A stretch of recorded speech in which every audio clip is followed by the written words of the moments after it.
Airborne pathogens can be transmitted without direct contact with the infected person or their environment. The airborne pathogens we will discuss are TB, otherwise known as tuberculosis, and influenza, or the flu.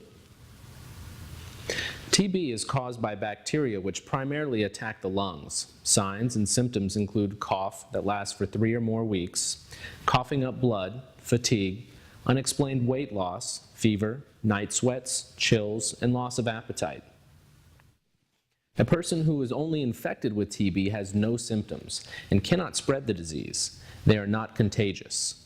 The TB test will usually be positive, but they have a normal chest X-ray.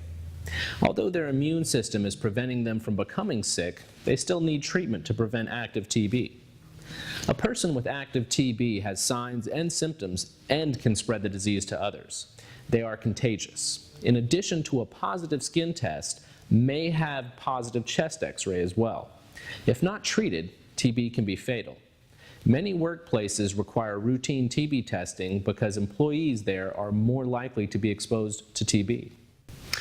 The flu virus can cause mild to severe respiratory illness and may at times even lead to death. Symptoms of flu include fever or chills, cough, sore throat, runny nose, headache, and body ache, fatigue, and sometimes vomiting and diarrhea. Flu and TB are spread from person to person through tiny droplets that are released into the air when someone coughs or sneezes. The droplets land on objects or surfaces that people later touch, or may even land in the mouths or noses of people nearby. Prevent the spread of airborne diseases with simple preventative actions. Wash your hands often with soap and water. Avoid touching your eyes, nose, and mouth. Use a tissue to cover your mouth and nose when you cough and sneeze. Throw the tissue away and wash your hands.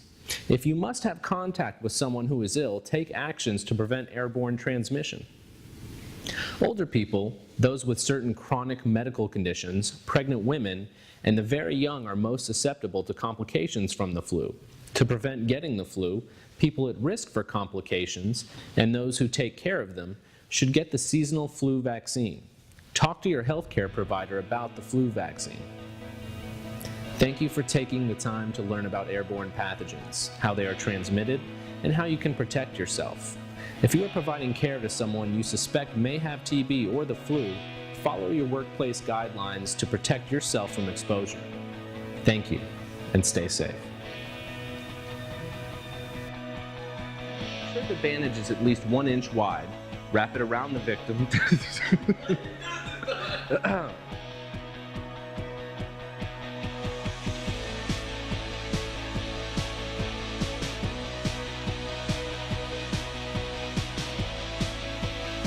Make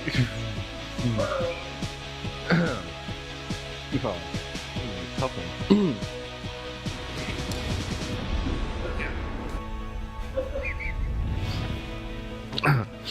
If a manufactured tourniquet is not available, you can make one out of a folded bandage or cloth in a rigid object. We can do this, guys. We can do this. This was great. I'm not feeling very hungry all of a sudden. If a manufactured tourniquet is not available, you can make one out of a folded bandage or cloth in a rigid...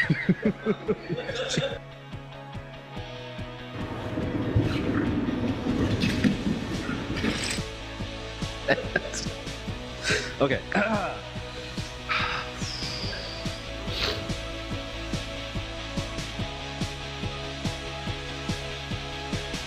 For a commercial tourniquet, always follow the manufacturer's instructions.